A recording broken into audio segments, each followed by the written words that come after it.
Now we're official. All right, can everybody online hear me? Just give me a thumbs up. Anybody? Well, you're all, never mind.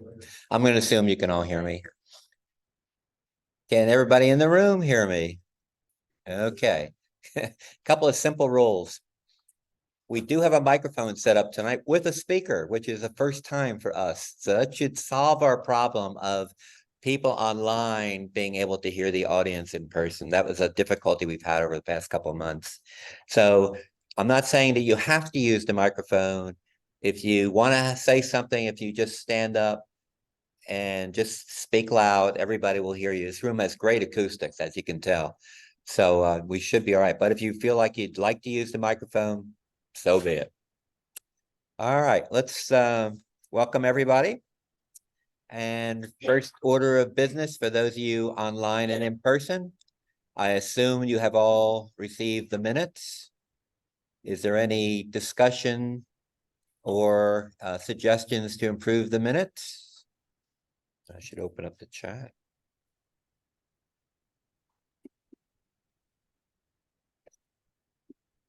All right. Hearing none, can I get a motion to accept the minutes unanimously? Motion to accept. Thank you, Shane.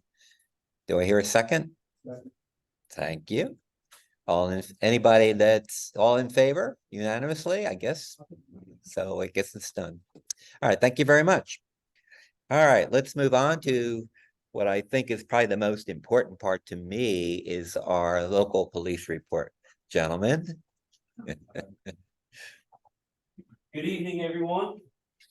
I was gone, partially on vacation, partially at another CAC that wanted to meet at the same time.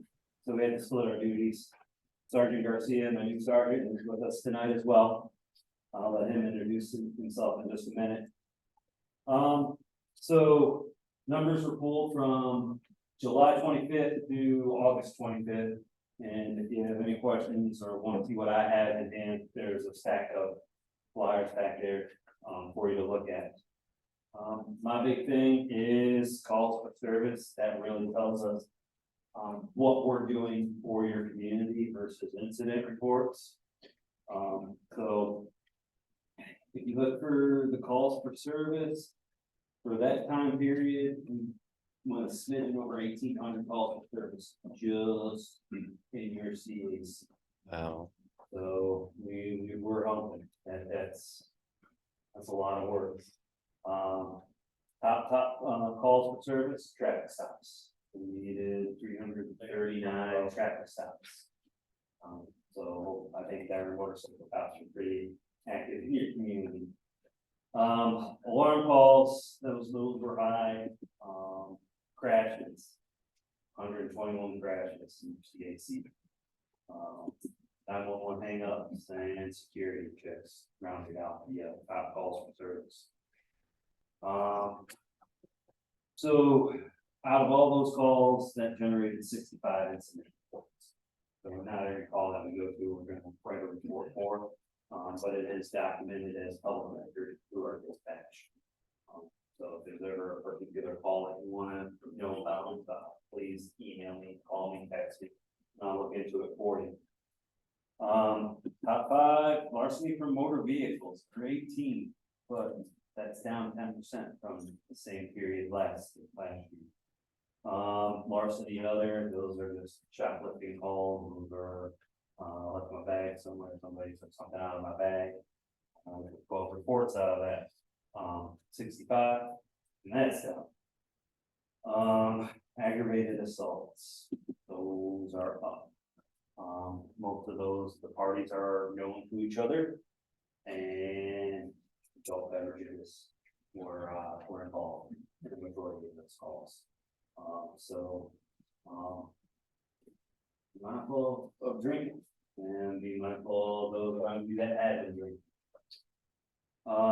Motor vehicle theft, it's down. There was 5, and then commercial and residential B&Es, those that rounded up the top 5 points. So if you're a business owner, Please, please, please, please make sure your cameras are working. Please, please, please make sure you have 1, 2, 3, 4 employees that know how to operate that camera system. As far as residential beings, I didn't really see a crime pattern involved in it. However, the one that occurred today was very interesting.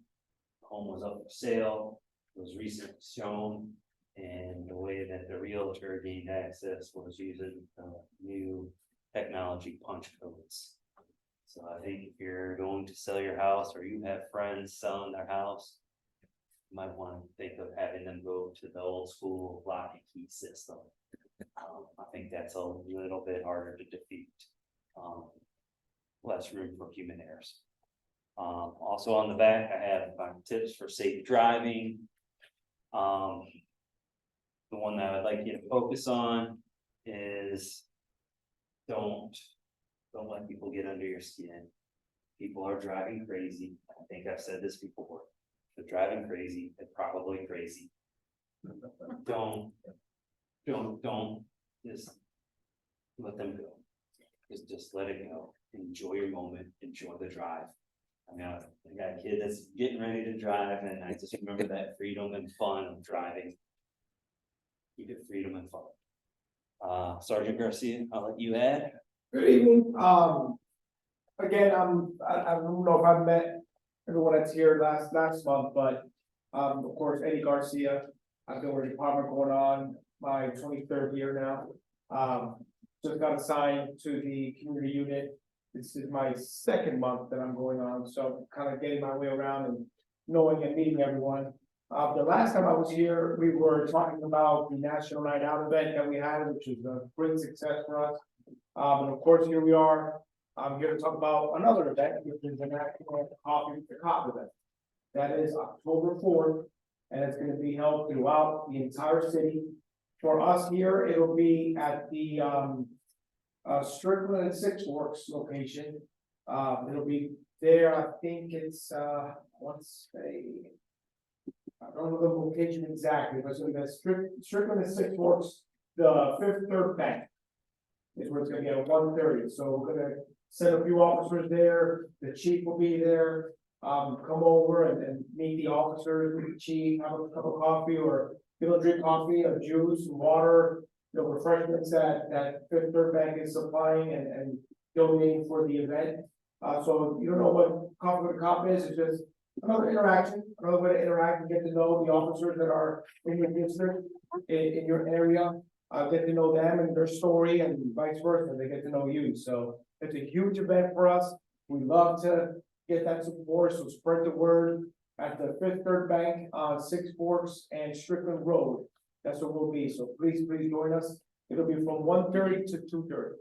So afternoon, if you drink coffee in the afternoon, I only drink one in the morning. So I don't know or everybody else, but if you drink coffee in the afternoon or just need a refreshment or just want to hang out with us for a few, please do it. It's open to the public. So I hope to see everyone there. The chief will be there. So if you want to meet the chief, if you haven't, and ask some questions of her, please join us out there. We would really appreciate it. So Winkle, like he said, has the stats for you. Each month we'll provide those stats, the good, the bad, and and we'll talk about it. If you have any questions, feel free. I left a stack of business cards on the back table. Please take one, and please contact me for anything and everything you need.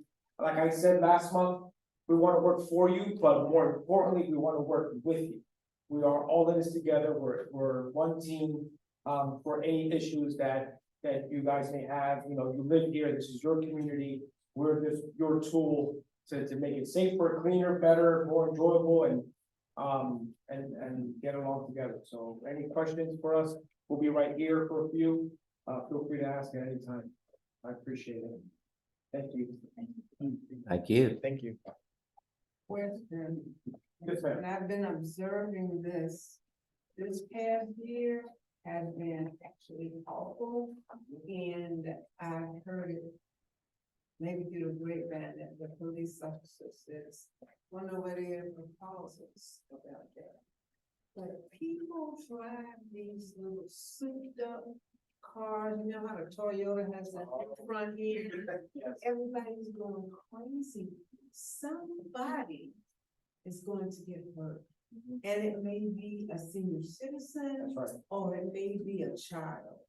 What, do you know what you guys may be planning to try to cease this? Well, it's not planning, it's what we're already doing. So we have ourselves, actually, we conduct traffic enforcement in those areas where reports are coming in. Whether it's drag racing, cars are speeding by with the loud mufflers, loud engines, if that's what you're talking about. We have our traffic enforcement unit. We were just talking about it with the gentleman here about how, you know, we'll be able to set up the same thing, a weekend project, a weekday project, evening project, where we're focusing on the speeding violations, the noise violations that come from the cars.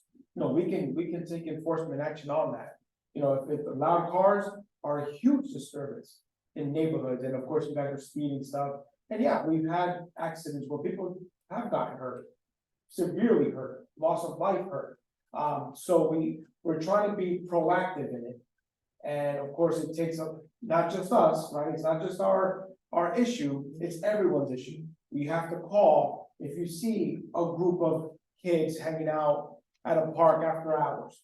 And they're doing the donuts in the cars and they're speeding and their engine revving, you have to call. You know, we can't be everywhere at once. That's why we need everyone here. And of course, spread the word of all these areas where we can come in and take enforcement action. You know, there's been times when we even seize cars for racing in the city.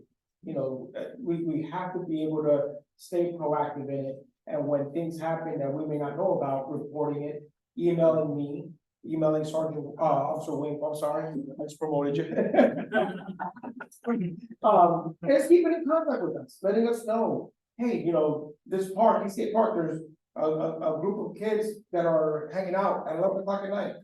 You know, that's unacceptable. We can come in the evening hours and check it out, especially on a Friday, those Thursdays, Fridays, Saturday nights, where it's always happening and they trash the park and leave everything around. That's what we're here for in your district. So please contact us, call us, and it's our job to focus an enforcement effort on that for sure. Yes, sir. Does your district cover, Windy Hill and Winkle Road? Moving forward, yeah, Yes, we're all Windy Hill is one of my speed complaint locations. That is on my list. Can you finish? I like to say something. of course, absolutely, anytime. Thank you, appreciate it, everybody. Thanks again.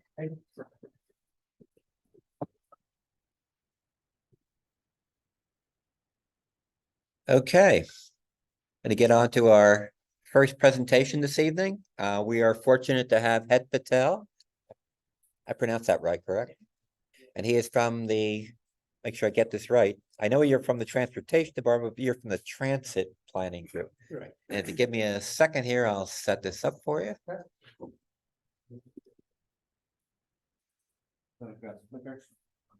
Yes, make sure it's on. There's a little button on the side.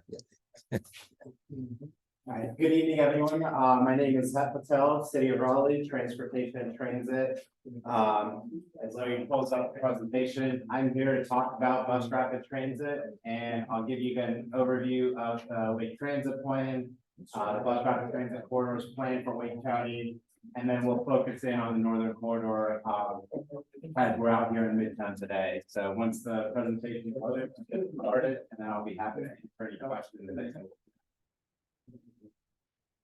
And hopefully, online can hear me as well. I'm gonna be loud, so I think I should be good. Yeah, you can turn that around. That works, even better. All right. You have to click from here. Just direct it here. Yes, am I gonna? No, just direct it. Oh, you Yeah. can't see it?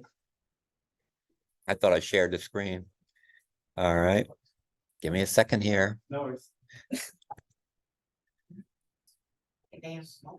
Yeah. Well, Don't have the other topic. are we at technology? I know we just lost commuter rail. Federal money's not there, it's $3 billion. So is the bus rapid transit, is that like a segue to, ridership? Does that help get us points towards federal money? So bus rapid transit is a more cost-effective solution to a lot of the heavier rail style projects, especially if you don't have the densities that you need for heavy rail connections or commuter rail, bus rapid transit can fill that gap. We already have high ridership of a lot of the corridors that we're about to try to implement bus rapid transit on, so that is a benefit that we already have. And then the other part of it is, again, the competitiveness of bus rapid transit project in the federal system is a little bit better as it relates to cost effectiveness, scoring, and these other components. So there is more federal funding opportunities out there on the bus rapid transit project right now. Okay. Should be good. Yep. Okay, cool. Thank you. I'll go ahead and get started. I already talked about the agenda for today, and so can you guys see the slide? Do you want me to move out of the way? Okay. So in 2016, the Wake County voters approved the half-cent sales tax for improving the transit network within Wake County. And that's where there were 4 big moves identified within the Wake Transit Plan that got that half-cent sales tax approved, right? So there was connecting the region, connecting all Wake County communities, providing frequent, reliable access to transit, and enhancing the access to transit. Bus rapid transit can really hit all 4 of those moves in some way. But what's the major move that it really does hit in that is big move number 3, which is providing frequent, reliable urban transit. Some of the features of bus rapid transit include dedicated lanes. That's kind of the main component of bus rapid transit, is getting dedicated lanes for buses specifically in congested corridors to improve the speed and reliability of that service. So really trying to get bus rapid transit to be a solution, or transit in that sense to be a solution that you can rely on and not have to plan your trip, days in advance, and really just show up to the station and make the trip. Speaking of stations, there are enhanced stations for bus rapid transit. So what that means is the stations will be level boarding, so 14-inch curves. So when the bus actually pulls up to the station, it is level with the floor of the bus. You just walk on, you don't have to take a step up. That helps with mobility devices, ADA access, or if you have a bicycle. One of the things that we can do on bus rapid transit is we're planning on specialized vehicles. So not the typical 40-foot transit bus that you see within the City of Raleigh operations now. We're going to be getting new buses, 60-foot articulated buses, which will allow for more capacity. And it'll allow for us to have the bicycles to be loaded inside the vehicle, almost like a rail vehicle would, and not have someone step down from the station, pull down the rack, and load the bicycle in front of the bus. So that's one of the benefits as well. BRT features also include transit signal priority. So the buses can speak to traffic signals as they're approaching traffic signals, whether they're running behind schedule, or if there is some need for the bus to say, hey, we need that green light to stay for another 30 seconds more so I can get through that congested intersection, it can really do those things in real time, and the traffic signals know where the buses are located through that technology. We are going to also have more hours of service under bus rapid transit, more than the local fixed route service does now. So it'll run 4 a.m. to midnight on weekdays and 5:30 a.m. to midnight on weekends. And then it will be providing more frequent service. So right now, our highest frequency networks are about 15 minutes as the peak service. Bus rapid transit will go up to 10 minutes for peak service. So in the morning hours when people are commuting a lot more, and in the evening hours will be every 10 minutes. And then for the rest of the day, it'll go back to that 15-minute window. All 4 fare collections. So right now, transit in City of Raleigh is free for another year. That is a decision that council has made as part of the funds we received through the American Rescue Plan Act to continue operating in a fare-free environment during the pandemic, post-pandemic at the moment. There will be a future decision on whether we go back to fare collection or we remain fare-free during the next year's budget cycle with City Council.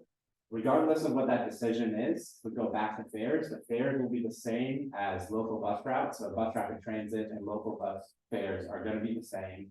Bus traffic transit would have off-board fare collection, which is a benefit for onboarding and offboarding. So you buy your ticket ahead of time, you wait for the bus, you just get on the bus when it shows up. You don't have to fumble for cash at the front of the bus, pay for it, and then kind of get in the bus. That slows down the onboarding, offboarding process for buses.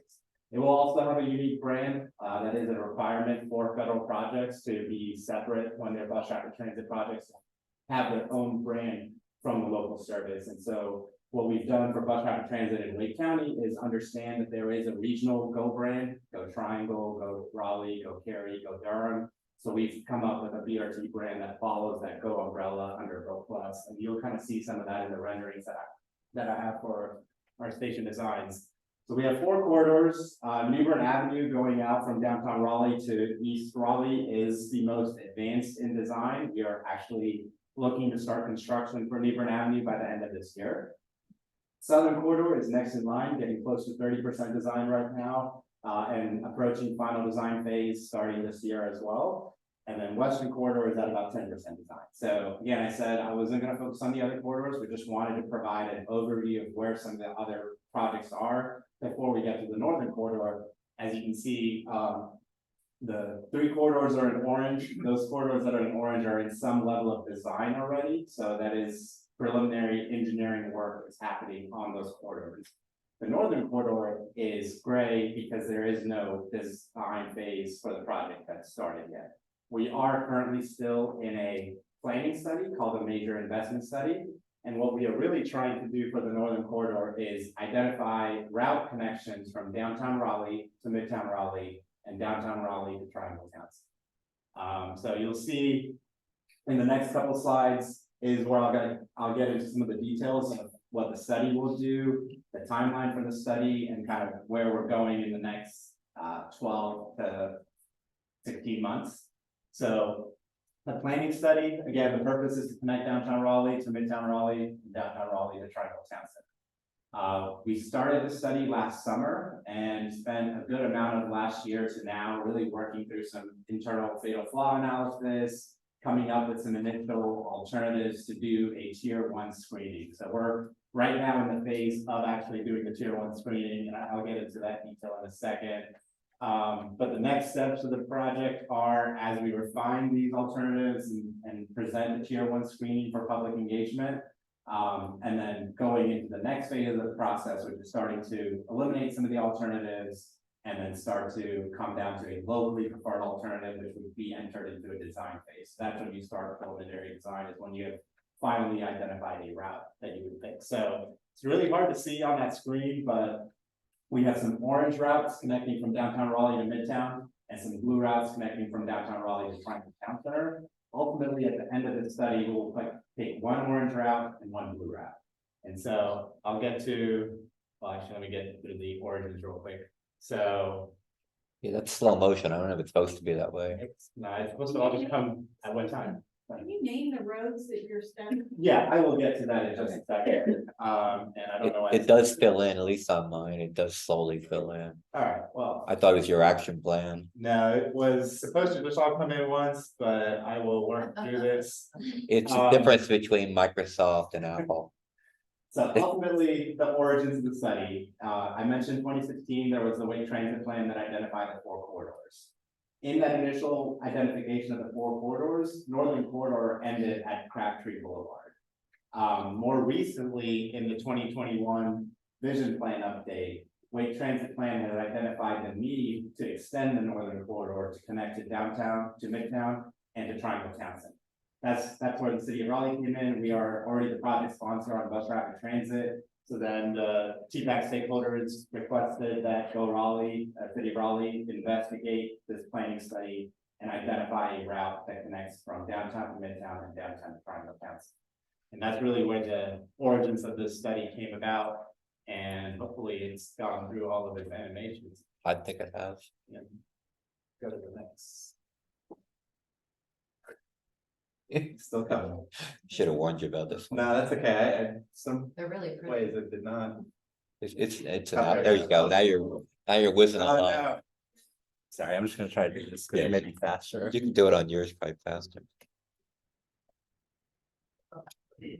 Well, so I'll go through the funnel, on my own, recollection of it. So the next steps of the study are that evaluation process that I mentioned. There is still 2 more phases of public engagement planned. And that will revolve around this initial screening that we're doing now, and then a detailed screening that will happen early next year. So there are still two windows of public engagement that we will go through for this planning study to actually get to a selection of preferred alternative. And get back to the slide. It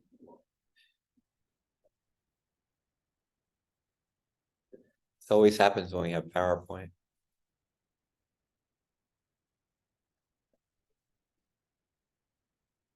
Yeah, take the circle. There we go. So not another circle. One more. There's a circle. We can't read it back here anyway. You know what's up there, tell us. Yeah, well, I'm trying to get to the next one, because I think I've already covered this one specifically, which is. how I we think get you're there. to- You should be there. You're getting the framing, so you should be there.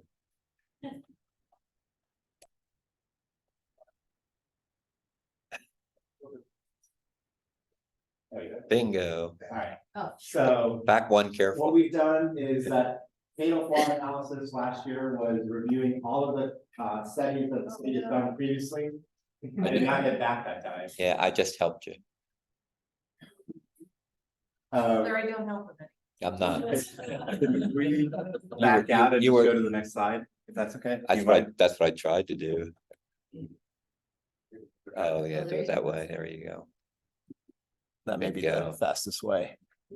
Yeah, then just go. Yeah, you got it. All right, perfect. So what we've done is taken candidate alignments and done the fatal flaw analysis. I'm gonna show you the initial screening of alternatives that are happening now.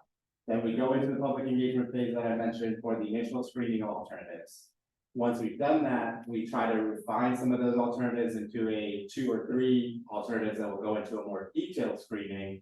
And then we'll come down to a locally preferred alternative at the end of the process, the very end of this process. So the initial screening includes looking at Wake Forest Road, Atlantic Avenue, Capitol Boulevard, New Hope Church Road, Lewisburg Road, Old Wake Forest Road, St. Albans, and Six Forks. Again, all of these in some ways or another try to get you from downtown Raleigh to Midtown or downtown Raleigh, trying to go town center location. And actually Lewisburg gets you out to Lake Tech North. Yeah, so those were the connections that we were looking at. One of the things to kind of understand is coming out of downtown, Capitol Boulevard is really the only alternative and option until you get to the Wake Forest, Atlantic, and Capitol split. So all of these alignments from downtown to Midtown have Capitol at least to that stretch.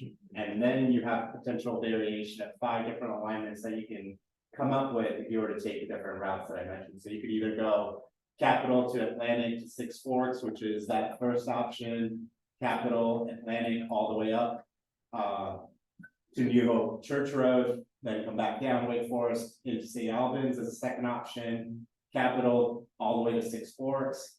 That option does have a dashed line in there, which is in the previous St. Albans Midtown study areas and a lot of other corridor studies that have happened previously. That is a planned roadway that at the moment is not there. So if you were to select that as an alignment, that could be a consideration that we have to make when we get there. Where is that planned roadway? It Off should, of Capitol connecting into Six Forks. right. You're gonna go from basically Atlantic Avenue and go across to connect to Capitol Boulevard with the idea of the future that maybe the bus, like a lot of us have taken the express bus at fair time, that there be a connection back and forth to get over there that way for a direct connection to Capitol Boulevard. You'll have to cross the train. And so there are a lot of Capitol.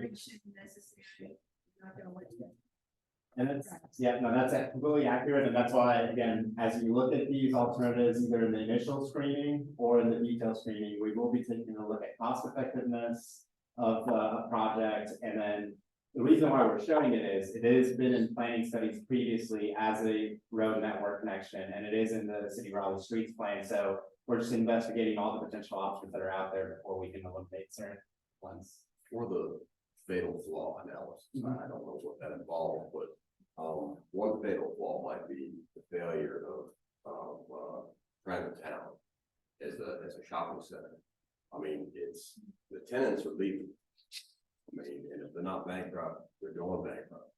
So, I mean, is that something that y'all are figuring into? I mean, you're gonna run people out there, but there might not be anything there in 5 years. So we are looking at opportunities for transit-oriented development, as well as looking at the city's future land use planning, growth planning, and understanding what opportunities are out there. So again, Triangle Town Center is something that may not be there in the 10 to 15-year future, and it is replaced by something else.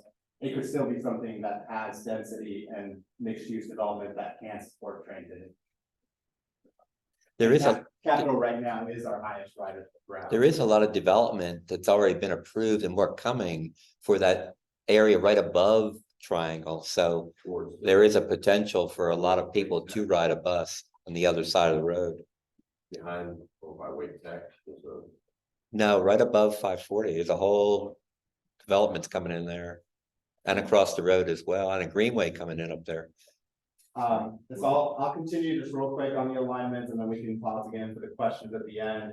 So the other two options for Midtown are Capital to Wake Forest to Six Forks, and then Capital to Wake Forest all the way up to St. Albans, and then coming across on St. Albans. And then similarly, if you look at Triangle Town Center, there's also 5 options that you could draw out to make those connections. Coming out of downtown up until you get to the split again, it's the same options on Capital, which is Capital itself. And then you can either do Atlantic to Six Forks, which is that roadway extension back to Capital, Atlantic, all the way up New Hope Church Road. And then get back on Capital from New Hope Church or take Capital route all the way, which is actually what the existing bus route 1 does, which is taking Capital all the way up and down to get to Triangle Town Center. So that is the current ridership that we have on Route 1. The other 2 options are along Lewisburg Road and connecting to Triangle or to Wake Technical. So again, the last slide that I have is the next steps for the major investment study. We are here today kind of preliminarily, but I will definitely be coming back in November when we're in our engagement window with some preliminary results of what we're finding on that initial screening. So I think some of the questions that have come up about fatal flaw, what we've looked at, all of that information will be coming up in that public engagement window. And so that first window is again fall 2023. We're thinking about end of October to the first week of December to be that entire month of November as our engagement window. We'll probably have 3 open houses in different areas in the northern corridor to try to get feedback from different communities, as well as connecting to CACs and other organizations that are active and presenting to them, trying to get to pop-up events that are happening along the northern corridor study area as well. Trying to get our initial screening results out there and look for some confirmation from feedback on those initial screenings to whether we can try to eliminate some alignments or at least refine and narrow the alignments down to a couple alternatives, one for Midtown, one for Triangle Town Center that we can take into a more detailed screening, which we'll then look at again. Right now, we haven't identified station locations. We haven't done the stops ridership modeling work, which is what the Federal Transit Administration looks at when they look at how competitive federal projects are in terms of receiving federal money. So we'll be doing that during the detailed screening. We will also start to look more closely at the capital infrastructure costs of what we are presenting within alignment alternative, as well as looking at the length of the corridor, what the operational and maintenance costs are for running that type of service, and then factor that into some of the decision making as well. And then lastly, again, that the city's current planning and land use development activity that's happening, as well as future transit-oriented development type of potential along different corridors, and then in the summer of next year, hopefully completely refining all of these down to one route that connects downtown Raleigh to Midtown and one route that connects downtown Raleigh to Triangle Town Center. So that is my last slide. Well, actually, I think Kevin had a couple questions that were specific to future plans on the local bus route side for Go Raleigh. And I pulled, and it's hard to see, so I made sure to share that graphic with you from the capital area MPO's planning documents. But if you look at the Wake Transit Plan in out years, in FY 2029 and beyond in 2030, there are two different phases for improvements to Route 24L. And that is the one that connects to St. Albans, and it goes through, what was the other street? Sorry, I should know that one. Probably Wake Forest Road. No, the one going from north of St. Albans towards Crabtree Valley Mall. Today it goes along Millbrook. Okay, but I think the question you have. Yeah, so in the future, 24L would go St. Albans and then cut up to Northbrook and go through Northbrook to North Edge Drive to get to. So that is all so far in the future planning that what I would say is until we get to a 5-year window, when the Wake Transit Plan will then do a short range bus plan on it. That's when they actually identify the streets that they'll be running on, where the stops will be. So right now they've probably selected it just because it's the most direct connection between those two stations that street is. But until they do a short range transit plan, they don't identify turn by turn directions or identify the stop locations along that route. So for FY 2029, probably in 2025, when they look at doing a short range plan for the next 5 years, that's when they'll be addressing those two phases of that improvement. Now, which comes first? The streets and their planning or transit planning? You can't go where if they do the big Six Forks enhancement, it affects what you can do in certain locations or wherever they go, right? Whatever they do with capital or whatever. And everything's focused to downtown because of the bus transit center down there. I mean, does everybody go downtown? I don't know. So Anymore. My question. They're building offices. Yeah. I've been told that the geographic center of Raleigh is the 400 block of Dartmouth Road. I don't know how true that is, but it's probably pretty close. yeah, I mean, I would say from a transit perspective, we do have a lot of transfers that still happen at Go Raleigh Station. And they're connecting to different routes going in other areas of the city. There are some benefits of crosstown routes that connect from point A to point B, whether through microtransit or other opportunities, and even through some of our local fixed route services that are connecting point A to point B without going to downtown. So that route planning does happen as well at the Wake Transit Plan level. From a streets perspective, most of the times, local fixed route service does look for a street that already exists. It's not cost effective for transit to build its own street and run service on that.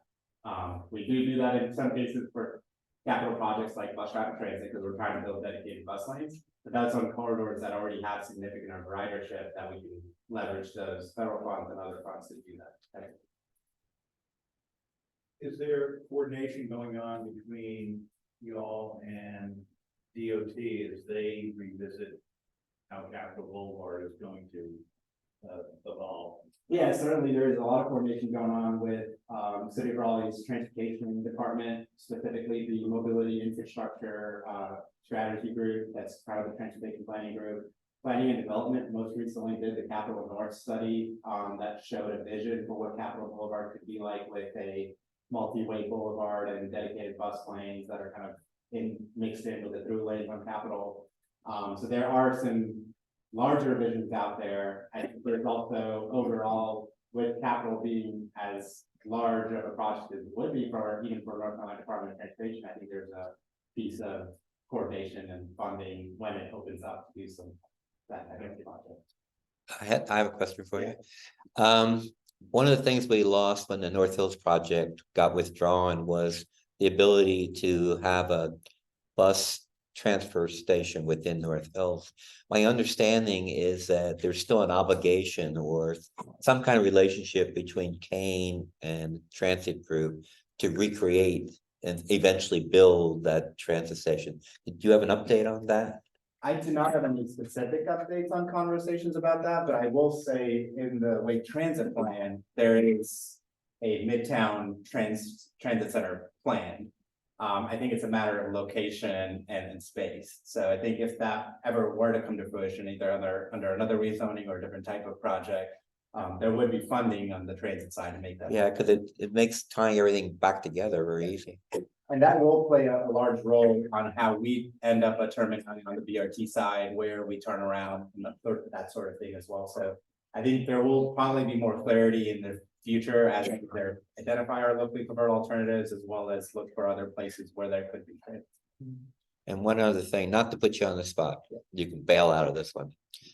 I'm encouraging everybody to look at what's going on with New Bern, because it is the most advanced BRT route to date. And there's two areas of concern. One is there is a lot of station planning going into the effort, which will involve some upzoning, just as we have with the Midtown plan. And the other is if there's a conflict with an NCOD or an HOD, historic district. And unfortunately, the corridor being created for the TOD and the BRT is going to take priority. So hopefully all those issues will get worked out on the New Bern Avenue aspect so that we don't have to reinvent the wheel and it comes back up to the northern corridor. Did I get it wrong? No, I think the only thing I'll add to that is, to be able to do that type of land use planning, and I'm not a planning and development person, but to be able to do that land use type of planning, you have to know exactly where your station locations are going to be. For the northern border, we don't even have the routes identified yet, or the stations identified yet. So I think we need to get to that step before planning and development can actually go into the next step of the process, which would then be station area planning activities. And there would be a lot of public engagement during that process as well, because that was the case on New Bern as well. This, things like the TOD transit. Does that kind of go hand in hand with the BRT? So if we hit the corridor, there's likely to be TOD overlays coming through along the BRT corridor. So there is two ways to look at that. There is a connection. So in the federal side of things, transit overlay district and doing transit supportive land use policy has federal funding support. It helps your ratings to get federally funded. If you have strong enough ridership and if you have strong enough densities that meet, what a BRT service already looks like on that corridor, then you don't always need to have a transit overlay district that adds to it. So, I think for New Bern is actually a really good example. We got medium high rating and the project got funded without having the TOD overlay work. The TOD overlay work would be supportive of that, especially in the future. Now that we have made this investment in transit, adding more growth and density specific to station areas helps more people live closer to transit, have more access to transit, and get to different destinations. Good. Kathleen, will you check chat for me? There's nothing in chat. Okay. I'll check it out. Well, thank you, Head. Thank you. For everybody's benefit, if you're on our mailing list and you're probably already familiar with when we have a presentation, to save you the effort, basically when we put out the minutes from the meeting, we attach all of the presentations so that if you had a difficulty seeing a screen, you're going to get a chance to see it again when we send out the minutes. And that's usually within, depends how ambitious I am, a week to 2 weeks. Thank you, Ed. Thank you. And I hope you do come back. All right, I'm not sure I want to get into the next one, but Kevin has been gracious enough to give us a presentation on missing middle from his point of view. And I'm gonna try to get fancy here. And, Let me put your presentation up first. let's try it. Oh, all right. Stop sharing. Yep. Yeah, you have to start. What the heck? Are you a resident or? I'm Kevin Gard. I've lived in District A for 47 years. I had to take a little walk out here because Eastgate used to be part of my Raleigh Resident system when I was growing up. So I haven't been out here in a while, but I live in District A.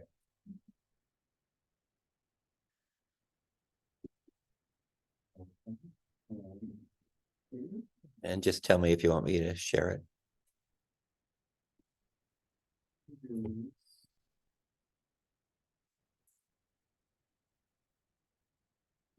Hey, you're not, I want you to share it because I can't. see yeah, my I app. think that wouldn't allow the people online to see it. Let me do it from my It standpoint. would if I could use the app, but- Yeah, yeah, I have the same problem here. Let's share the screen. And let's get you up here. Okay, so, while he's getting that up. So I'm a resident and, I had heard from some folks in Brookhaven up on, Glenwood Avenue. That some of you may be familiar with, there was used to be a red barn house. Up on the corner of, I can't remember the main street, I have it up. Anyway, there was a zoning case there. And it was one of the few zoning cases in the last couple of years that was denied, and it was for daycare. That lot up there is residential, and developers come in and they're now developing some apartments on that property. And it's, according to these new missing middle rules. So some of the folks there were a little upset about it, and I could hear a little bit of information, but it didn't make a lot of sense to me. So I'm an engineer, I wanted to dive in, and I went into the details, and they were right, but there's a whole lot of other information about the missing middle changes that affects you as property owners. That y'all don't know about, and the city should have told you about, but they didn't, so I'm gonna just go through that tonight. And hopefully to help you understand what's going on with the Ferry Hills case and other cases around Raleigh. Okay, so first I'd like to say that I'm going to focus, there's a lot of changes that have happened, but I'm going to focus on what probably affects you the most as residential homeowners. And these changes, they made very complicated changes, and one of them is the rules for residential zoning change depending on whether you're in a particular area, which I'll talk about. It's called a frequent transit area. The city should have really told everybody about this. They should have sent you some information, but they chose to take a path that didn't. But there is some great information online with the city.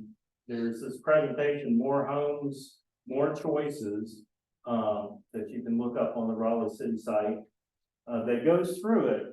And the city does explain what's going on and what they're trying to do. And if you went through it, you can kind of figure out what's going on in your area at a high level.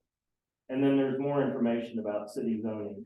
I did want to thank City of Raleigh planner Justin Rametta, who spent some time with me going through my presentation, make sure everything was accurate, and answered a lot of my questions, and got me information from Mr. Patel, who was there earlier.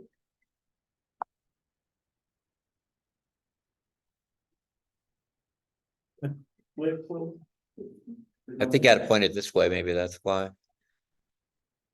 Are you? Is it all locked up? Or see if you can advance the screen. I'm trying. Seems like it's locked. Yeah, it's locked up. All right, Escape. yeah. When in doubt, or stop sharing and then fix it. All right, let's try it again. I love technology. Quick question, Yeah. what is your official, are you concerned citizen or official capacity, or what got you to do, looking all this stuff? You're live. I might look a break. So really, I'm just a longtime resident. I've worked with some neighbors here on zoning cases. I stuck my nose in a zoning case around my neighborhood about 2 years ago. And the big thing was I learned that, okay, when everyday people get involved with these cases, you're facing a whole lot really quick. And everything's stacked against you because you don't understand the city codes, you don't understand what the language is that they're using, and there's a lot of confusion. And confusion kills it. So I want to, since I went through this, and I kind of understand how to read this, I'm trying to do you a favor by regurgitating what's going on so you can get up to speed quick so there's less confusion. You can be much more effective with less confusion. All right. So the missing middle problem, you probably heard this before from the city. This is the problem the city's trying to solve is that we got a high demand for housing and we don't have enough housing. So, and that always, what happens here is that the supply doesn't increase, the prices go up without increasing the supply. And so it's just a never ending cycle of prices going up. So what the city's trying to do is to, and they have done, is to open up a whole bunch of different options for creating new housing where existing housing is. So, and that ranges from making little houses and putting them on existing properties to building apartments in residential areas. And of course, all of you are familiar with Midtown's kind of issue with, I don't know if it's an issue, but what's going on where single family homes are being replaced with more expensive single family homes. And so that's raising property values, that's making housing though less affordable in the area, and it's not increasing the supply. And of course, a lot of people I know who grew up here probably couldn't afford to live in these new houses. Okay, so what did the city do? All right, they didn't do a rezoning of the area. Some of you may or may not know that back in 2014, I think it's 2014, the city adopted this new city code, the Unified Development Ordinance, UDO. And there they went through and rezoned property, mixed use properties like office buildings, but they didn't, I don't think they touched residential. But they did it through the rezoning process, which got people notified and involved. What the city has done is enacted these two text changes to the UDO to allow more housing options in residential neighborhoods, which should increase the housing supply. They want to increase the housing supply near transit areas. You heard about BRT and we talked a little bit about the TOD tonight. You want to increase the housing supply for existing residents, in general around the city, give more options. So this is great intentions, but you're probably concerned what's the impact to Raleigh neighborhoods? You know, what's going to happen to your neighbor's lot when they sell it? What happens? What can you do if you want to sell your lot? What's going to happen? Okay. And again, the city has a lot of information just in general about what they did. So what's changed in this UDO, Unified Development Ordinance? They made the rules really complicated. I worked to go through the rules, and the residential rules weren't too bad, but now there's so many different options that you have to look really careful and read all the fine print to figure out what is actually allowed. So I've done a look at that for you. In regular residential neighborhoods in general around the city, they added things like tiny houses, you've probably heard about it in the news. They allow townhomes on some residential lots that they didn't before in the past, but they've limited the number. And they've also increased some of the rules for accessory dwelling units. This is like, they're kind of like little houses, detached houses. They didn't make big changes there, but where they did make big changes was in this, they added this overlay on a map called the frequent transit area. And within any property that's within or touching the FTA, they significantly increase the density you can build on those residential properties. So townhomes, apartments, I'll go into details. There's some building height allowances for mixed use. I might probably won't talk about that tonight. And then along with this FPA, they did put in some provisions for mandating some affordable living unit requirements. And I'll talk about that as well. Okay, so let's see. Okay, how about that? Okay, so for conventional residential zoning, so I have to say conventional because there's many different options you could pick, but this is what really relates to neighborhoods that are existing. Put the laser on there too, if you want to use the laser. Yeah, I just won't show up on the presentation. No, sure. Will it? Yeah. Is that the red button? Right at the top. Okay. So, before missing middle changes, the city defined residential zoning with two parameters, really. One was density. You've heard about density, and they scored density by units per acre. How many units per acre could you build? R1 was 1 unit per acre, so that's just one house on a big lot. R2 was 2 per acre. R4 is what you most commonly find, 4 units per acre, so that's between a half acre and a quarter acre per house. But there are neighborhoods in Raleigh that are R6 and R10, higher density. So they had the R numbers and minimum lot size, and those two things were consistent. The minimum lot size that you could build to was the highest density, and it agreed with the number R1, R2 going up through R10. So the blue over here is the old rules.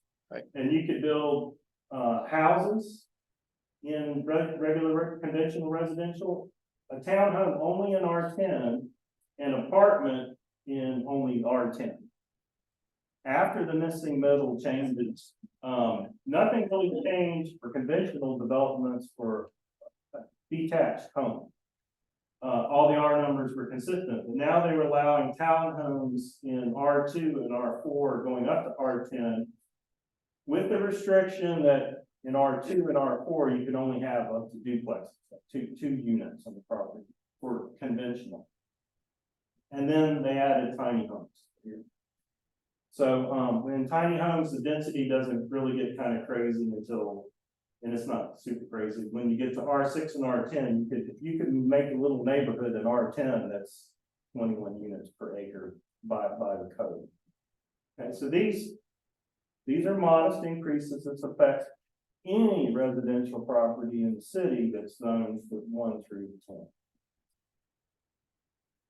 All right, now I want to tell you about the frequent transit area because things are a lot different. And so on this map, everywhere in light gray is the frequent transit area.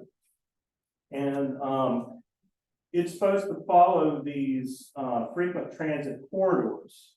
And you can see the sort of beige lines here are the frequent transit corridors, and that includes Glenwood Avenue, part of Six Forks. You can see Six Forks going north. The FTA does not overlay it, but Six Forks continues on. And then there's I think this is Falls of Noose. This line that goes across the north of Raleigh is not 440. It's St. Albans, it's Northbrook Drive, and Blue Ridge Road. Oh. Okay, so, and then these lines coming in, of course, are Glenwood and Six Forks, or Lassiter Mills. Lassiter Mills included. Okay, so this affects a lot of Midtown, and in the definition of it, it's anywhere within a half a mile of this frequent transit corridor. That means, and if the FTA crosses your property, you have the option to build to the FTA rules. So any place within a half a mile of one of those corners. That's right. And so my next slide, oops. Actually, first I'll just point out, the city is accounted for what the impact is, and they say that in the FTA has high impact to residential. And they've accounted for it. They said that, there are up to, for single unit building, like single homes, the FTA covers 17,000 parcels of land that could build single units on that. And then up to multi-unit, 3 or more units, there's 15,800 parcels that means apartments, small apartments, townhomes could be built potentially on these. I mean, these are all the lots that are here, but these are lots that are affected by it. You can sort of see on here that, Midtown is heavily affected by this. There's a lot of properties, all that orange up there on there is Midtown properties. Okay, so here's a zoom in of Midtown and the FTA for, Midtown. And you can see as it comes along St. Albans, so it covers Farrier Hills pretty well, and it covers most of Hardingmont, of course, Dartmouth. It covers plus or minus a half mile of Northbrook, so it covers Pamlico, all these developments you're seeing for single family homes up here around Northbrook and Pamlico. Somebody can now put in townhomes or apartments there. If somebody wanted to develop, had property, and they wanted to put in apartments and duplexes or townhomes along St. Mary Street, they can do that. Yeah. So, and actually the FTA it crosses my property over in Inman Park, but we're not actually zoned residential technically, we're zoned planned development, which I checked with the city and they said that kind of trumps the FTA. Yep. All right, so this affects Midtown greatly.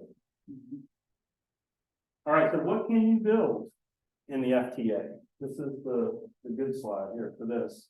So what they've done is they said they define single unit living, which you could build for minimum lot size for single unit, 2 units or duplex, or 3 or more units, multi-living units. In R4, with this minimum 6,500 square foot single living, you could put 6 homes on a 1 acre lot. You could effectively build R6 on R4. For duplexes, you could have 2 unit living, like duplex, townhomes or something like that. You could have up to 17 living units on a 1 acre lot. And for multi-unit living, you could have up to 21. Technically, just by the numbers here, by the minimum size. If you go up to R6 and R10, I mean, it goes all the way up to for a multi-unit living of 54 units per acre. Okay, so now in the FTA, the R numbers don't mean anything anymore. They kind of got messed up with regular conventional, but the city went through and made these changes and made these exceptions. They didn't change the numbering at all. So they made it look like, well, we're not really changing residential zoning, still have these R numbers, but we're changing all these minimum lot sizes. Okay. So yes, you could build up to 21 units per acre in R4 in this neighborhood we're in right now, by the code today. Right, but there is a catch. You can't just build the 21 without fulfilling an affordability requirement. So I'll talk about that a little bit later. But first, I was going to walk. You don't have to do it. You don't have to do the affordability. You have to ask for it if you want to do it. What the city said is if you want to build, and I'll, More. you get to my punchline. I'll get to another right. slide. I got a slide that tells what the rule is. Okay, so just quick. I just put together some cartoons here for illustration. 1 acre lot for housing, okay, for R4. All right, so if on that same 1 acre lot, you could put, I said 17, but here like 16 fits kind of nicely. All these things are always limited by what we could put on the lot and make work, but 16 certainly works out here if you had some sort of entryway between the units. And with the minimum 2,000 square foot per living unit, you could have a 21 living unit. This one's really not scaled, a 21 living unit apartment on that 1 acre lot. Now, it doesn't have to be 1 acre, it could be ½ acre, and then you can scale the numbers down to what's allowed for these, minimum site area per unit numbers are. And then this is just a graphic to kind of put it in with other houses in R4, so you can get just a visualization of what somebody could do today. And they don't have to rezone. There's no rezoning here, they can just come in and submit. They do have to go through the planning process with the city, but it doesn't involve rezoning or notification of you as a neighbor. The important wording is that developers by right Yes, have the ability to do this, that's right. which is a major change.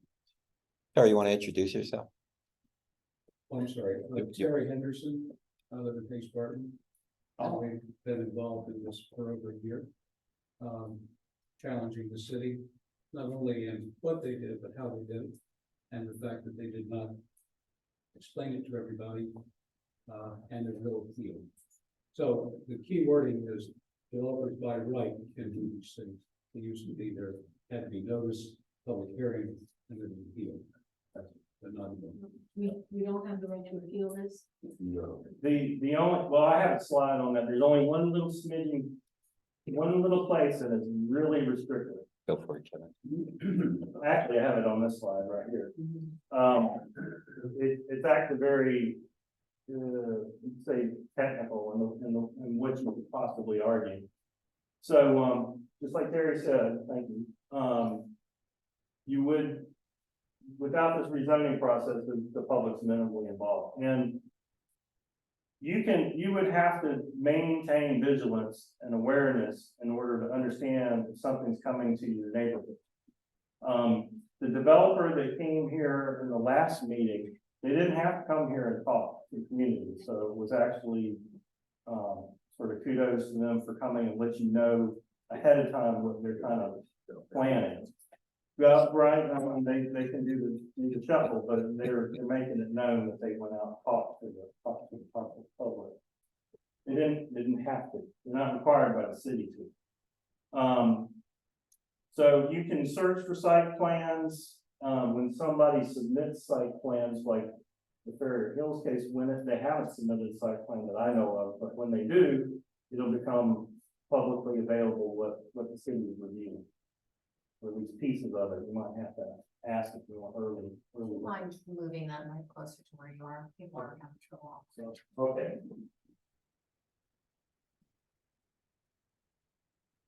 All right. So, in the city, this other part of the slide comes from the city, which goes to what the process is.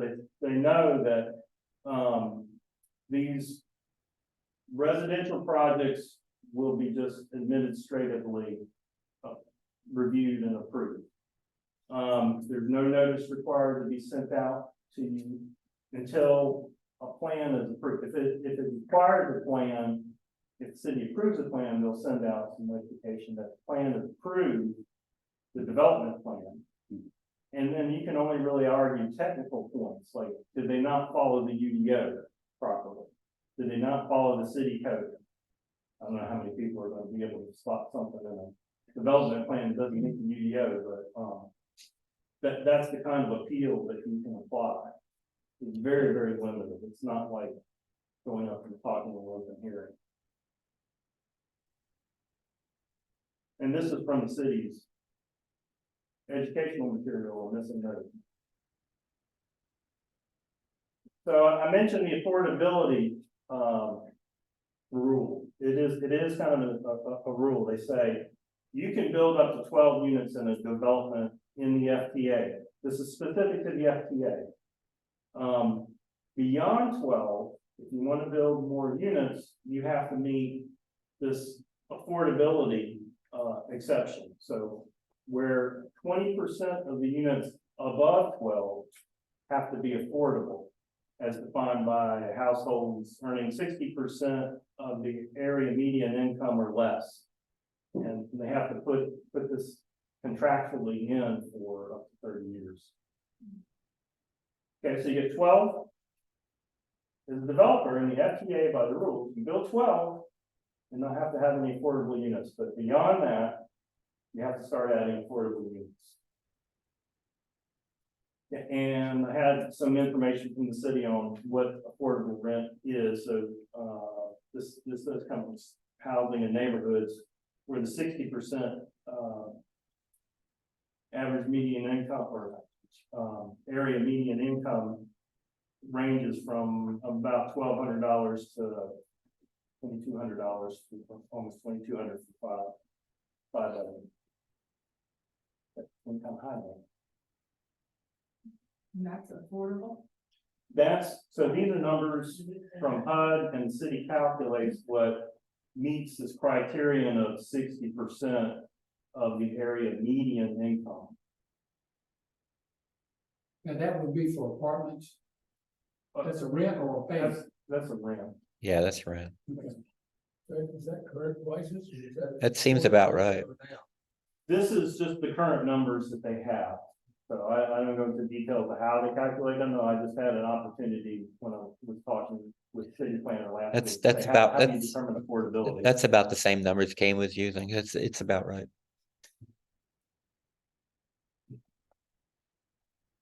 So, and just a summary here, like, so what does this mean? Like, once you go above 12 units, you have to add an affordable unit. And basically, 1 out of every 5 units added above 12 has to be affordable.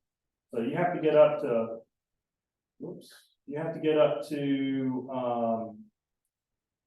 once you get up to 26 units, you go to 27 and you're up to 4 affordable units.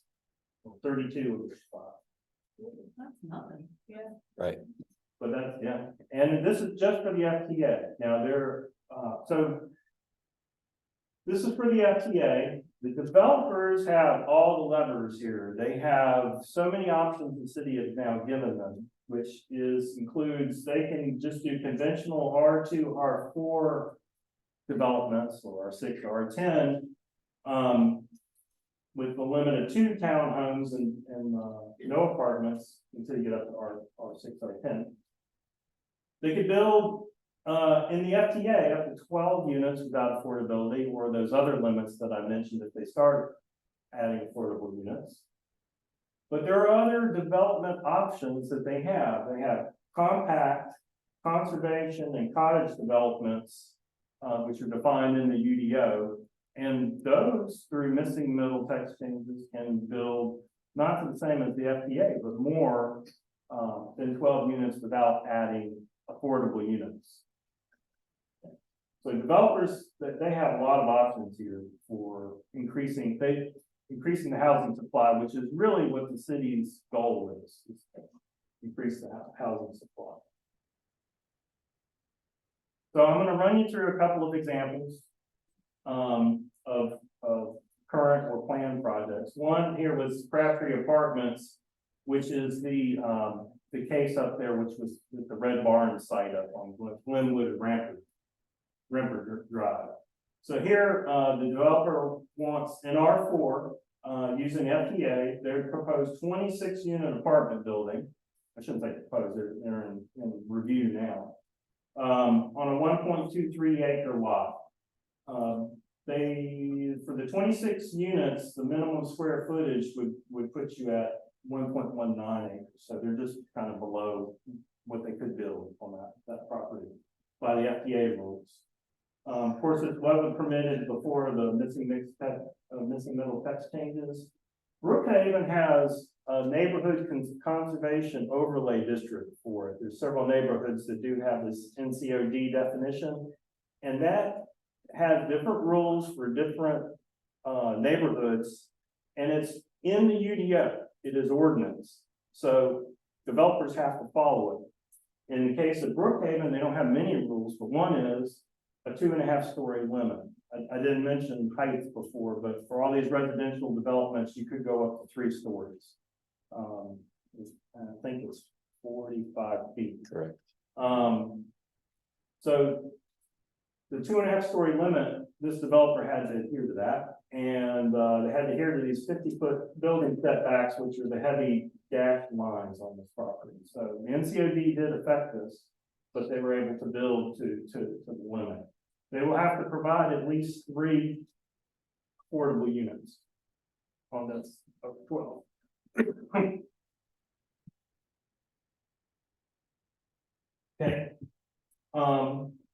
I still don't know how that's gonna show up on the plan. So far, they just copied the city's text. Yep, you cut me off. I'm cutting my own stuff off. Okay, you got Dartmouth townhomes. I don't know if this has changed. But they were proposing 8 to 10 units on 0.9 acres. They could build up to 19.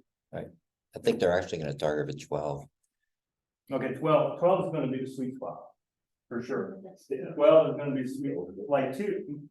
If I had to predict things, it'd be like, okay, the sweet spot is 2 houses, 12 units. Buy 2 house lots, put up 12 units. That's pretty easy. And they won't be required to put up affordable units. I did ask city planners about HOA rules, and they said, well, HOA rules, it's a contractual agreement between an HOA association and a landowner or a residential property. And so it doesn't interfere with the city planning process. I mean, legally, those parties have to figure things out. But it doesn't. It's a good way to put it, because I've asked about that same thing several times. Technically, the city's UDO will overrule even some kind of protective ingredient. But they won't, the city probably won't challenge them because they know we're gonna wind up in court. So that's why they give you this vague answer of they're probably not gonna go after those with the protective agreements. So in those cases, it'll be up to the HOA. Yeah. To sue the landowner, Correct. whoever's doing this, and I've seen, that's what you usually see with an HOA if somebody violates the rule. Kevin, real quick before you move forward. Yeah.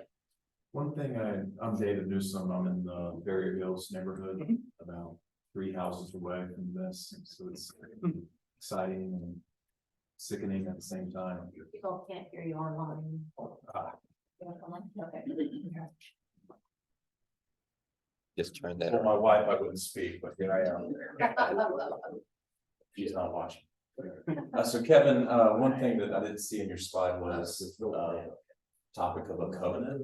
So That's the HOA covenant. okay, so even though that the Ferry Hills is a 1955 covenant that requires 51% to change anything, does that have any bearing on this?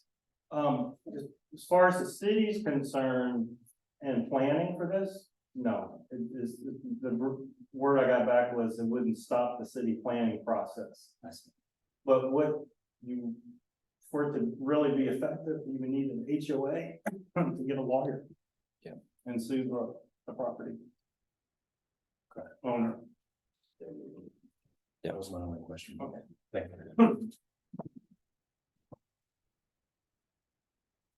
you. Now, all the setbacks apply on these locations. Yes.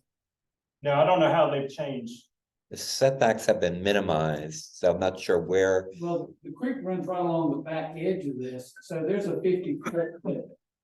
I think, Yeah, they'll still have the buffer because of the Big Branch Creek and and then they don't own the first 15 feet off the creek. Right. That's the city. correct. So there's a green space requirement and there's the impervious thing. They have to meet all of those things. Yes. Could you repeat for the online people what Yeah. you just said? So I think the question was, when a developer comes in, do they have to meet building setbacks? Like stormwater runoff, the easements from the street, and the answer is yes, they've tweaked some of those minimums, I haven't gone through the details. But they do have to meet them, and that's one reason why, like, the minimum lot sizes are to also account for that. In a way, because if you built to the minimum size, there would be some area technically left over that would have to meet all the easements and setbacks. That will limit how many they can build if the setbacks cut into the site area. Do they have to combine the two half acre lots or less than half acre? That I don't know. They don't have to, but my guess is, just guessing, The Oh, question is whether somebody would have to, there's two lots, would they have to merge them together as one lot? yeah, and that's an open question I have right now back to them is. They could actually keep the lots separate and develop each one separately. Economically, I don't think it pays for them to do that. So my guess is they will go through a subdivision process where they bring those two properties together and then move on with their site plan. But that's a good question. That's a question I've asked for clarity. Now, there are, if somebody buys enough properties and they want to, redivide it, like for Yeah. standalone townhomes, they would have Yeah. to probably divide up property so they have individual lots per townhome. Now, the downside of that is if they go the subdivision route and so on, they only have to notify the houses on either side that are affected by it. So other than the initial notification that you're getting, which is everybody within 100 feet, then if they go subdivision, again, the two neighbors would have to be notified again. And if they're not, that kind of crashes the process. And there's been a few cases like that already. Where they didn't. Okay. I would like to say that there's two lots. And, Turn off the microphone, please. Stand up, speak up. there's two lots in Well Hollow that are being developed. They're tear downs. One is right behind me. I'm within 500 feet off Falls and News, 12 Corner Shopping Center, right next to the coffee shop. There's a lot tore down, really nice single family, single level home. And it has sat now for, I'd say, 2 years. I've called stormwater with the city. The neighbor who adjusts, who was adjacent to that property, is called stormwater. So they've done nothing. They do have some fencing, some silk fencing up, but there's still drainage. So if you see something, say something. It's kind of like police. You've got to call the city. The neighbor has tried to contact the developer, no response. The city got the developer to respond, put up the silk fencing. There's still drainage in the street, but that's one of two tear downs in Will Hollow. There's probably more for the two that I keep track of. There's a couple in North Hills. I'm waiting to see what happens. Right. Yeah. There's some fresh ones on North. Yeah. Fresh ones on Pamlico. City. Going down Pamlico tonight, there's Yeah. one more that came down. So, but on that, like that point, if you've never visited, there's a City of Raleigh site called C-Click Fix. C-Click Fix. And it's wonderful for filing little reports like this. The city's pretty good at following up on them.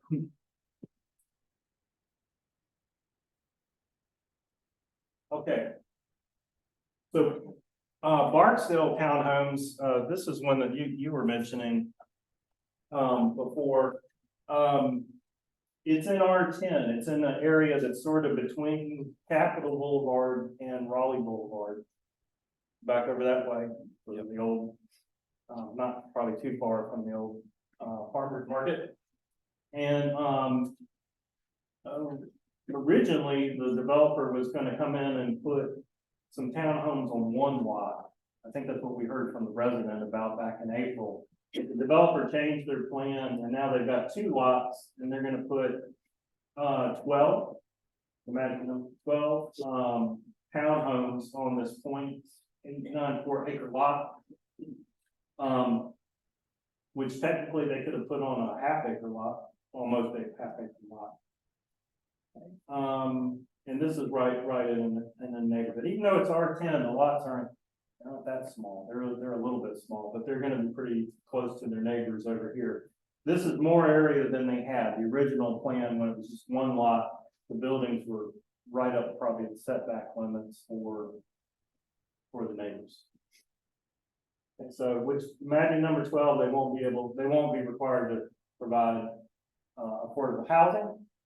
And then we have, something, very familiar with the Williamson Townhomes case, for the Hayes Barton lawsuit, which is, it's R4, it's in the FTA. The FTA crosses it, but the developer is not proposing an FTA, what they would call an FTOD development, frequent transit, not overlay, but it's. Where is that? What roads are these? So this is Williamson, right, Williamson, Williamson and Airedale. So Glenwood and Wade Avenue's over here. between St. Mary's and Glenwood. Yeah. Okay, so this is a really nice 2.4 acre lot. And with a single house on it today. So the developer is proposing 17 townhomes, but built as a compact development. And because they've chosen compact development, there's no requirement for affordable housing units. Okay, but this wasn't permitted before the missing middle text change. They couldn't build 17 townhomes on this property before those changes. All right. Terry mentioned earlier, the lawsuit, I've looked at the lawsuit. And all the arguments are really against the action that the city took to enact this without going through the rezoning process, without notifying all the property owners that it affects. They had to just pull out a notice in the News Observer, in the newspaper, and they didn't have to put out mailings about this to anyone. So I'm in agreement with all the arguments that I see in the Hayes Barton lawsuit case. The city really should have at least notified everybody in detail, what are we doing? And we didn't do that. So Kevin, the problem really. Can you come to the mic, please? Yes. The problem with so much of the missing middle is that the city spent zero time discussing the unintended consequences. So it's not only the process by which they failed to notify people and involve people, which should have been an intimate conversation with neighborhoods rather than a notice in the newspaper. There are so many unintended consequences that are coming to light as a result of this, including significant changes to single-family neighborhoods, historic districts, contextual changes. For example, a behemoth house next to a bungalow, disregarding the character of the neighborhood generally, in addition to all the process arguments associated with notice and appeal and public hearing. So, to date, the city has not spent any time on the unintended consequences. So what you're seeing are fires developing in neighborhoods as things are built, and as neighbors discover that developers have been given full sway in terms of what the city is going to look like. And the fraud, in our opinion, is that you're increasing density, but their additional goal was affordability. Right. And what you're actually doing is going in, developers going in, scraping lots, building more expensive housing, either single family or multiplex housing. So you're driving prices up. You're ultimately going to be driving taxes up, because taxes are based on the value of the property and the highest use. So when you see in the next couple of years or so, when you see property tax bills come out, it's going to be based on the value of that property between a willing seller and a willing buyer. It's very different. And I think the city has talked about very generally and not very much about perhaps thinking about changes, but there's been nothing done. So the Hayes Martin folks are carrying this fight for the whole city. What you're also finding an unintended consequence is ethnic and lower income neighborhoods all over the city are being gentrified. You're going in and you're scraping a lot, coming in and building more expensive things. Where are those people going? Right. And so zero time has been spent on unintended consequences.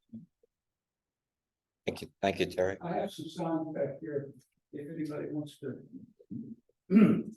be involved in restore Raleigh zoning, that's our intent. Kevin, to this point, when you did the overlay of the transit areas and whatever, you can clearly see how they took out all of southeast Raleigh. The area around Shaw University and Chavis Park, every bit of that is right in there. So so if those people are renters and people own it and property goes up, they're gone. Right. That's what's happened with Southeast. And it's the first time I've seen a picture that made it absolutely clear. Well, that's why I That's point you to watch what's going on with New Bern Avenue. You've got the same circumstances occurring by upzoning the properties along the New Bern Avenue, what they call the station planning and rezonings. It's going to set the tone. And that extends all the way out Western Boulevard, almost to, Yeah. pointing out to Cary. There's old neighborhoods over there that's gonna plow through. Might I just add to what you just said about gentrification? Would you use the mic? Would you? Sorry. a public speaker. There we go. Yeah, bring it. We can bring it to them. Right.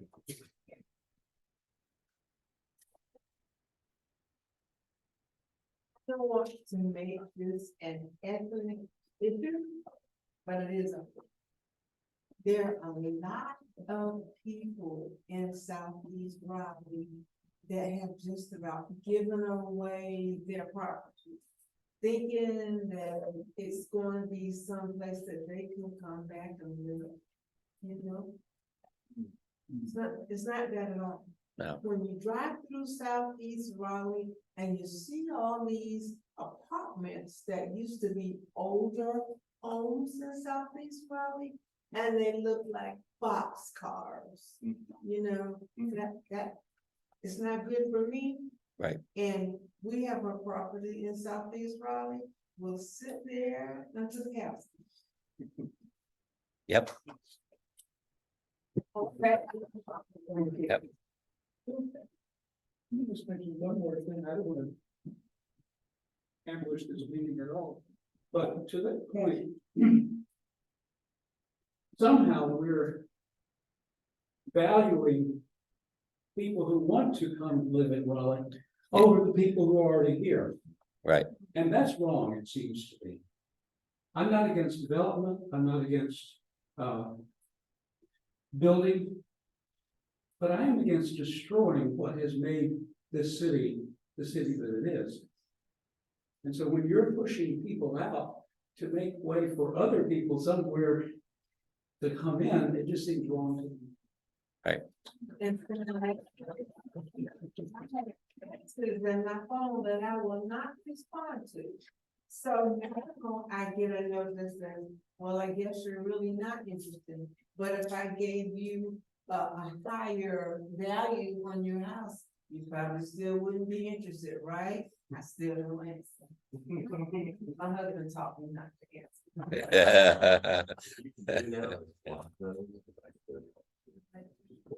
No, not that. You can block the text. You can block. Yeah. Well, there's some white blue box. All right, Kevin. Oh, very good. Thank you. It's gone.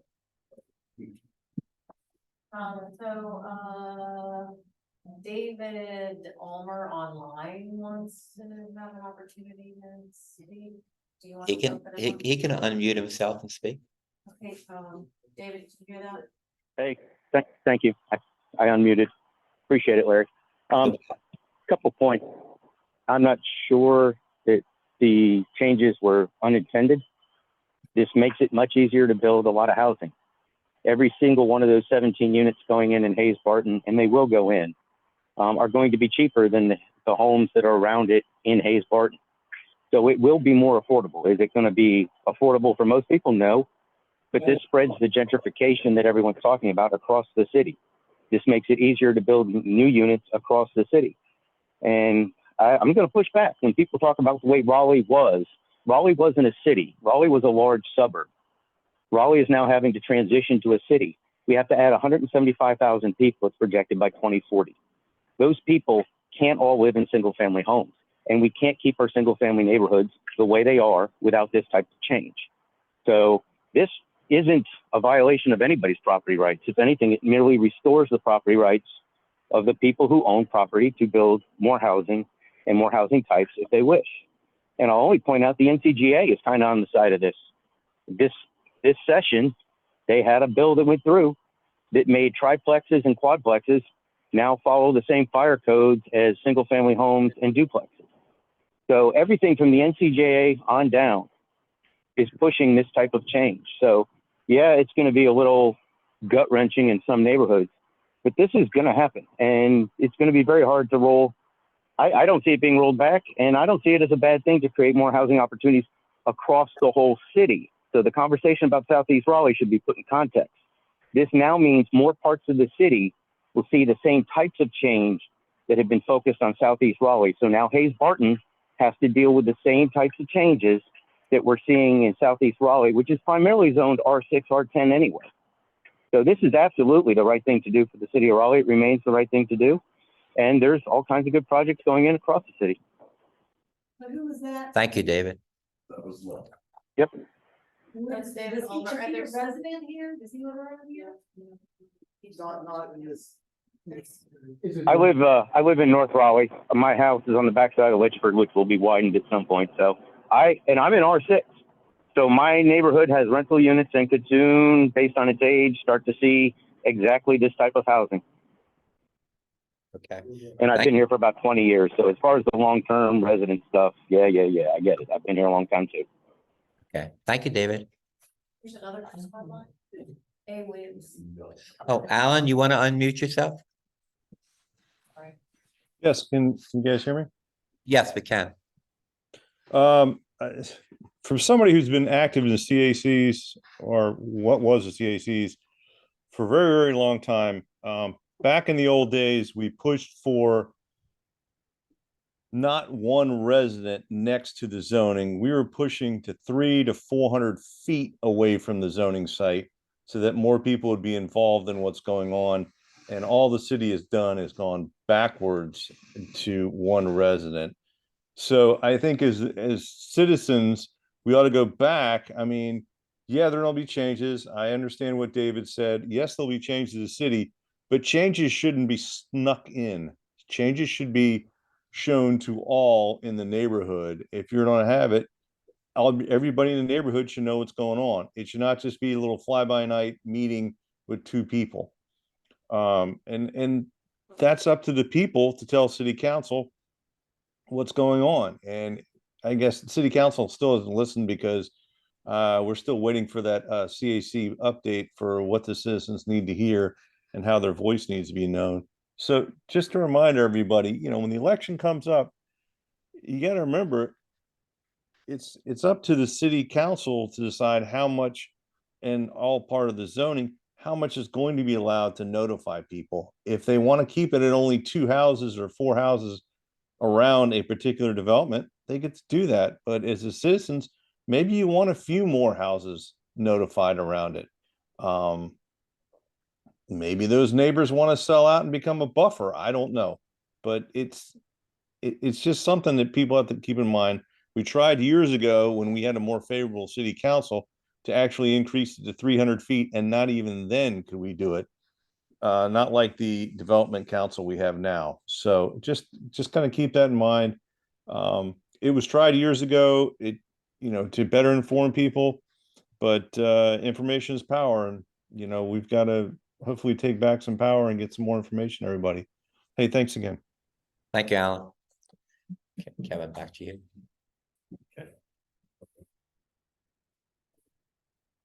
I think it's actually on now.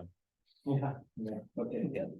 All right, so, really good commentary. I think I'll add my own commentary to, I've been seeing the Midtown area. There was a great deal of affordable housing that was displaced by the Midtown development. And it's continued on. Granted, we have older apartment complexes, but extending from North Hills all the way out to Crabtree, there's new developments that have been coming in these growth centers that is bringing in more, we'll say, high density development, but this spreading out into the neighborhoods and not involving the residents in what is going on. The city does have a lot of information about what's going on, but they didn't provide it to you ahead of time to be part of the process. All right. Thank you, Kevin. Yep. That was well done. Thank you very much. Oh, and I just want to say one thing. I do agree that there's no way that I can really see to fight these cases one by one.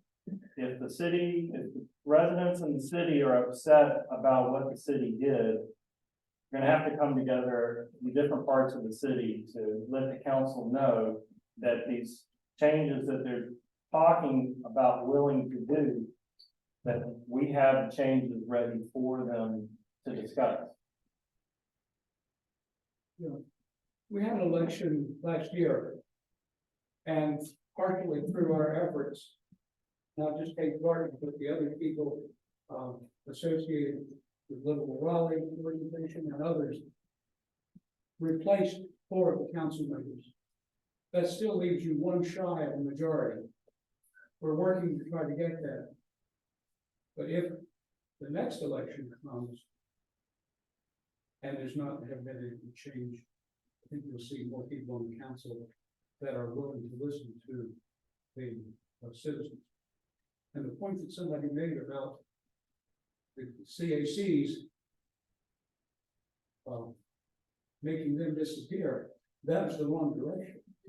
If you're trying to get more people involved, you go to the neighborhoods, you go to the where the people are. You don't ask them to come downtown and make a 2-minute talk. Thank you, Terry. All right, that makes it easy for me. We actually have Mary Black in attendance tonight. And Mary, we're going to get up to let the counselors have their say. And we have Christina online. So would you like to speak to the group, Mary?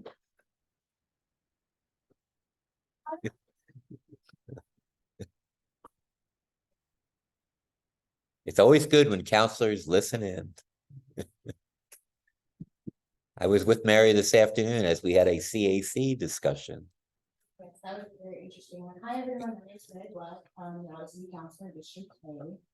So great to be in attendance today. Just a lot of the stuff that we talked about were things that I'm familiar with already. So it was interesting to hear points of views on missing middle. One of the things that I ran on was like adequate changes to it, and as I've been in office for the last 8 months, it's really been like learning what it is and what the city is intending to do. And I understand that we have a concern, as somebody mentioned about, you know, growing the city for people who are coming here. I'm a person who's from here, so I understand the need to also like make sure the city remains a place where people who have lived here can be. So missing middle is an interesting sort of reality around that. And I know that the 4 new counselors we've all been in conversation around like what sort of changes can be made, because the big thing for me really is the affordable aspect of it. I mean, it's also around the fact that these changes can happen in your neighborhood and you have no like say, because it's kind of a blanket shift. But a lot of it for me also really surrounds the fact that like we can't really make things affordable. We can't say to a developer it just needs to be an affordable development. It's actually illegal. So like what does that mean as we're growing and developing a state for the people who live here, where it's like you can't afford $1 million properties, even if they are, you know, cheaper than the areas surrounding, like for the Hayes Spartan particularly one, that's the apartments, the townhomes are cheaper than the houses, but they're still highly unaffordable for a lot of the people who live here. And as a person who is a renter, one of the only renters on council, that's something I think about a lot. Like, how can I get into the housing market here in Raleigh? It's darn near impossible for people like me. So that's something I think a lot about. And then first thing we talked about also with the bus rapid transit, I think, you know, we need more transit options around the city, but I'm just concerned about urban renewal projects that are kind of like potentially displacing people or creating equity issues. So we've been looking a lot into that. But, you know, there's a lot of things that are happening, and I want the city to continue to develop and grow, but in a way that just works for people. So it's really great to be here today. Here's some of the concerns here, but really like a lived experience of people who are homeowners in this area to understand like their perspective on it, and also to hear from people who are more supportive of the city. They don't just have a blanket way as it is now. I think there's a middle ground that needs to be reached that we haven't really talked about yet. And going forward, I'm looking forward to having conversations with people on council around what holistic ways we can really look at the policies that are in place to make them work for everybody in the city, the people that want to move here and people who have been here and people who are just entering the workforce or just graduating or entering the housing market. And I'm open for questions if you would like to ask these. Anybody? Okay. Thank you. Thank you, Mary. Let's see if Christina is still with us. Of course, I'm still with you. Of course, I'm here every month. Good evening, everyone. Thank you for having me again. There's a bunch of things that we discussed tonight. I do want to weigh in, kind of echo and amplify what Councilor Black was saying. It's definitely something I campaigned on. I mean, I was with Terry last fall as we campaigned on these issues, and in this, as we've discussed in ongoing conversations that I've had with Hayes Barton, the things that we're running into, which is I want the affordability aspect, and there are affordable housing developers who love missing middle. And so now it's, how do I make this so that we're not affecting the people that we are trying to champion, which are the affordable developers? How are we getting this, but also making sure that that the neighborhoods are respected? We alluded to it earlier, but I still don't understand if there's an NCOD and the frequent transit overlay, which trumps, and I still have not gotten a clear answer on that because there is still a lot of confusion. So we are having those conversations. And it is a little bit difficult because of the lawsuit. There's only so much we can say at the moment. So we're waiting for that. So what feels really slow, and I totally understand it, it's because we're not allowed to really speak in depth about it until the lawsuit is resolved. So we're working with that, but behind the scenes, we are having conversations. I think missing middle is coming up in our next closed session because we keep asking. We keep pushing to better understand what's happening. So it is slow, and that is not what we want, but it's definitely not forgotten. So I want you guys to hear that and understand that we are asking the questions and trying to figure it out, because we don't know how to make where that happy medium is and how we can make affordable housing happen, as well as market rate development, because we want the development, but how it doesn't artificially or actually affect one group over the other.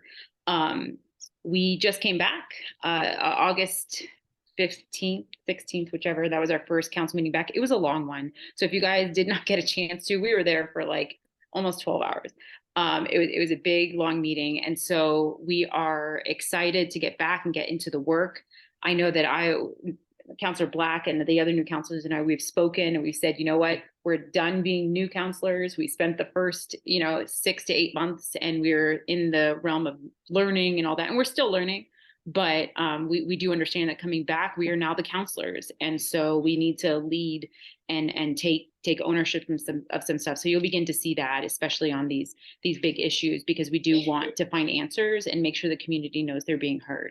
So always thank you for the conversation. Thank you for your opinions and to help us understand the issue fully. We really do appreciate that. a big thing that I want to mention is that starting in September, we have separated public hearings from public comment.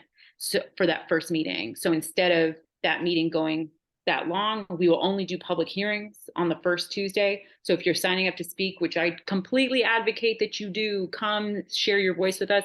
It will be the second Tuesday of the month at 7 p.m. It'll be right after our work session. So same time, just the next week. And then the third Tuesday will stay the same at 1 o'clock. So we're testing new things out. We're trying to switch things up to make sure that your voice can be heard and we can be represented on council. So don't forget that. And if you have any questions, please don't hesitate to ever reach out to me. All right. I think that's all, unless you have another question. A question? There's Terry.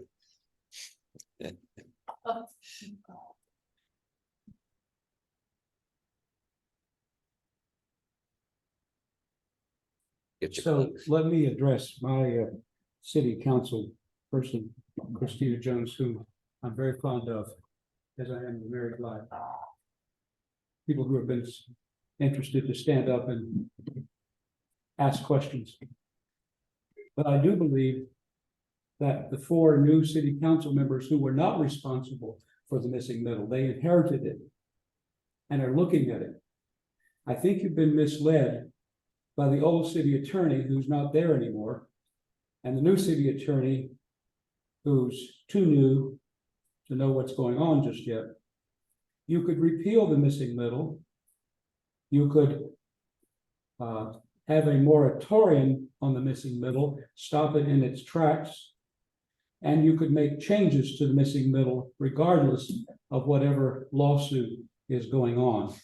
That lawsuit relates to what has gone on in the past.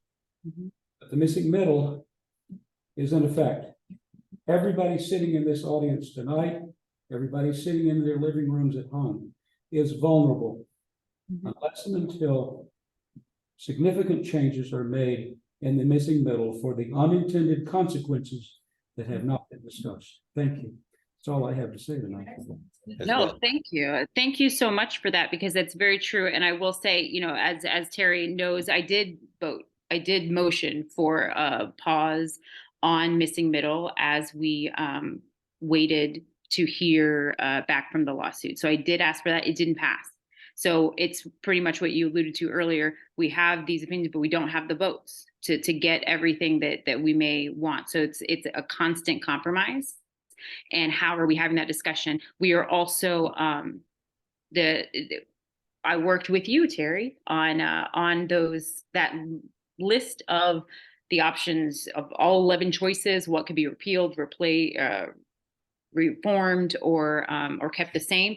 And that list is still going around. I actually just revamped that list with the city attorney. So again, like I said, those conversations are ongoing, and we have tried those motions and they failed. So we're trying to come back to the drawing and trying. We've tried 2 out of the 3 methods, and I think right now we're trying to figure out what amendments can look like going forward, especially into this next year. I supported the moratorium vote. It did not pass. I don't think we have the votes to repeal at the moment. So I think the only thing that we could really look at is like how understanding the unintended consequences. And a lot of the things I hear specifically from planning is that because it's so new, there is very few developments that are actually going through. So we don't really have an understanding of the unintended consequences. So staff is telling us, but I'm sure there is room for amendments and changes. And that's the conversations that we've been having amongst ourselves and like designated people in the community. Who's behind you? Christina, is it your daughter? Oh, I'm sorry. Yeah, that's my girl. Sorry about that, guys. But yeah, to that, we are, like I said, we are trying all the things and still having those ongoing conversations.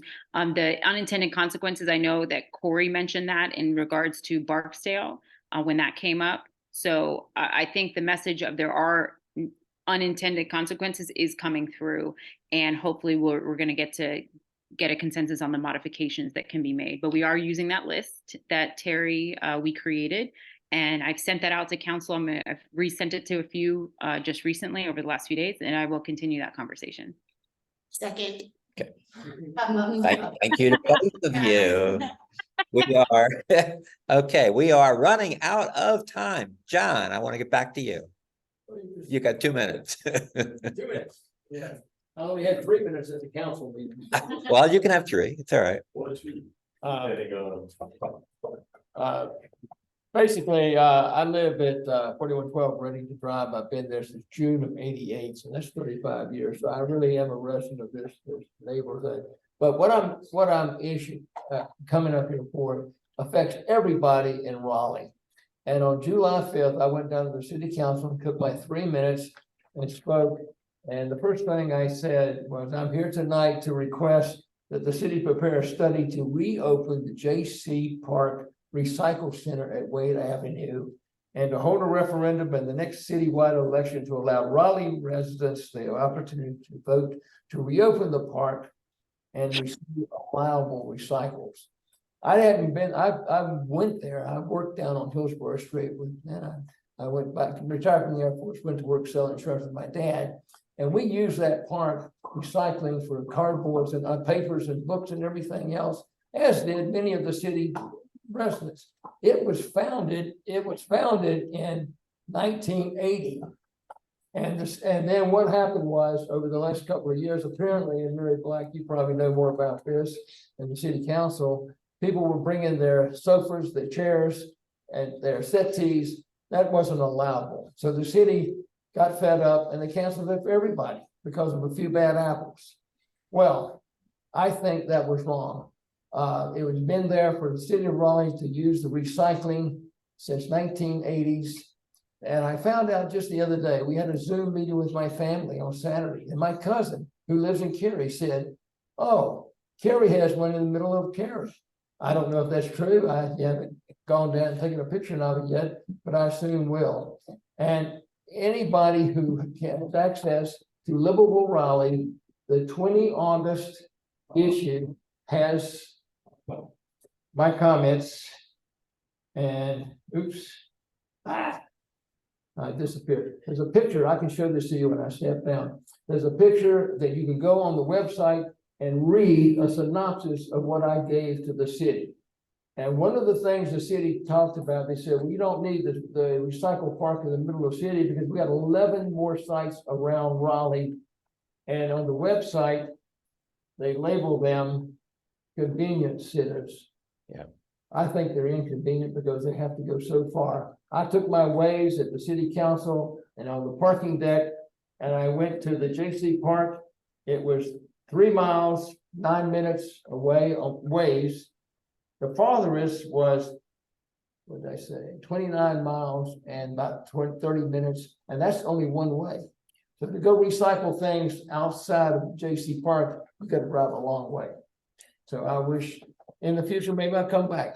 But I would like to, Mary Black to help me and others, if they're issued, get this park reopened so people can recycle their garbage. John, Thank you. if you send it to me electronically, I'll put it out with our minutes. Electronically, Yeah. I can give you this. Yeah, don't do that. Okay, well, Just, Steph, I get it from Steph. yeah, she's got the article that she wrote up about. And the city council, Mary, excuse me, the city council maintained a copy of this that I gave to the mayor and all of you council members that night I was there, July 5th. So it's on the city, it should be on the city website Yeah, it's in total, right? Yeah, it should be. It should be? Should be in board docs, yeah. Well, let me know and I'll. One way or the other, I'll get it from you. Okay, Yeah. thank you, guys. Thank you all for your attendance tonight, and make sure you have signed, and especially if you want to stay on our mailing list, get updates, get minutes, and want to know what's coming about. Plus, I'll try to keep you up to date on other stuff. So, thank you. Special thank you to our presentators and presenters, counselors. And that should do it for us.